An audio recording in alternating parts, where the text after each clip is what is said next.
નમસ્કાર, weather analysis સાથે હું છું વેધર ઓફ ઇન્ડિયા.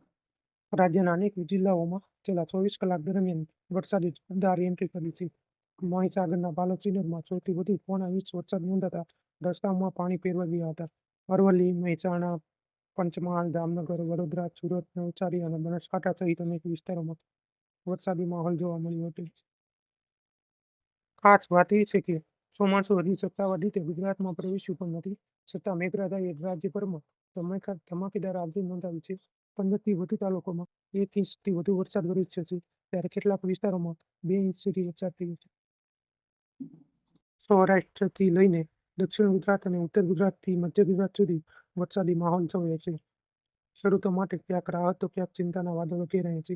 હવે સવાલ એ છે કે શું આગામી 24 કલાકમાં પણ વરસાદનો જોરદાર યથાવત રહેશે? શું ચોમાસું ગુજરાતમાં વહેલું પ્રવેશ કરશે? ગુજરાતમાં છેલ્લા કેટલાક દિવસોથી વાતાવરણમાં મોટો ફેરફાર જોવા મળી રહ્યો છે. હવામાન વિભાગે રાજ્યના મોટાભાગના વિસ્તારોમાં વરસાદની આગાહી વ્યક્ત કરી છે. આજે કચ્છ, દ્વારકા, પોરબંદર અને પાટણ સિવાય રાજ્યના અનેક જિલ્લાઓમાં ગાજવીજ સાથે વરસાદની આગાહી કરી છે. વેસ્ટર્ન ડિસ્ટર્બન્સ અને ચોમાસાની ટ્રફ સક્રિય બનતા વાતાવરણમાં અસ્થિરતા વધી રહી છે. તેના કારણે ઘણા વિસ્તારોમાં 40થી 50 કિમી પ્રતિ કલાકની ઝડપે પવન અને વીજળીના કડાકા ભડાકા અને વરસાદની શક્યતા વ્યક્ત કરવામાં આવી છે. ગઈકાલથી જ ગુજરાતના અનેક ગામોમાં અને શહેરોમાં વરસાદી માહોલ જામ્યો છે. હવે આગામી 2 દિવસ દરમિયાન રાજ્યના મોટાભાગના વિસ્તારોમાં હળવાથી મધ્યમ વરસાદ પડવાની સંભાવના છે. ખાસ કરીને મધ્ય ગુજરાત, ઉત્તર ગુજરાત અને સૌરાષ્ટ્રના અનેક વિસ્તારોમાં વરસાદી ઝાપટા જોવા મળી શકે છે.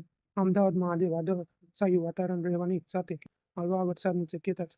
બીજી તરફ રાજકોટ, સુરેન્દ્રનગર, બોટાદ, ભાવનગર, જામનગર, મોરબી, વડોદરા, ગોધરા, છોટાઉદેપુર, રાજપીપળા, સુરત, નવસારી, વલસાડ અને ડાંગ સહિત વિસ્તારોમાં વરસાદી માહોલ જોવા મળી રહ્યો છે.